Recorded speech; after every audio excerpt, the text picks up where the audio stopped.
నమస్తే, welcome to movie time.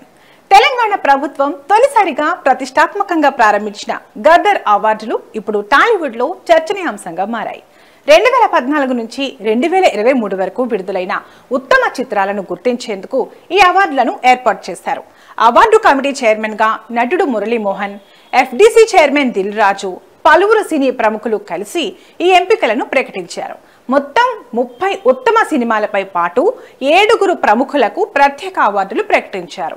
ఈ సందర్భంగా బాలకృష్ణకు NTR national film award, Vijay దేవరకొండకు కాంతారావు ఫిల్మ్ అవార్డు ప్రకటించగా, దర్శకులు మణిరత్నం, సుకుమార్, రచయిత ఎండమూరి, నిర్మాత అట్లూరి పూర్ణచంద్రరావు తదితరులకు ప్రత్యేక గౌరవాలు లభించాయి.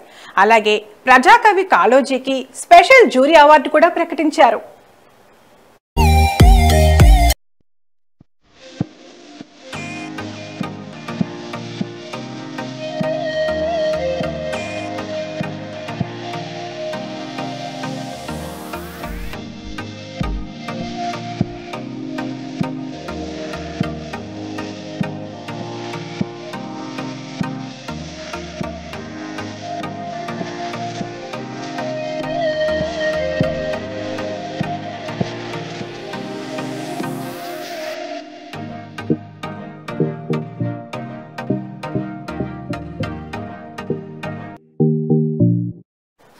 రెండు 2014-2023 గద్దర్ అవార్డుల వారీగా ఉత్తమ చిత్రాలు. 2014 రన్ రాజారన్, పాఠశాల, అల్లుడు సీను. 2015 రుద్రమదేవి, కంచె, శ్రీమంతుడు. 2016 శతమానం భవతి, పెళ్లి చూపులు, జనతా గ్యారేజ్. 2017 బాహుబలి, ఫిదా, ఘాజీ.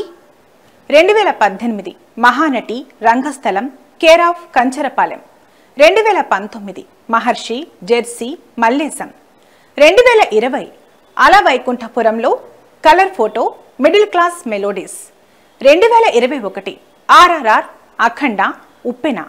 2022 సీతారామం, కార్తికేయ, మేజర్.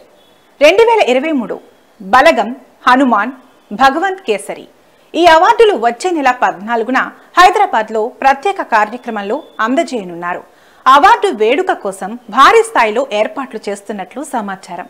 టాలీవుడ్ అభివృద్ధిలో సాహిత్యం, సాంకేతికత, నటనకు గౌరవం ఇచ్చేలా ఈ అవార్డులు కొత్త ప్రయాణాన్ని ప్రారంభించాయి.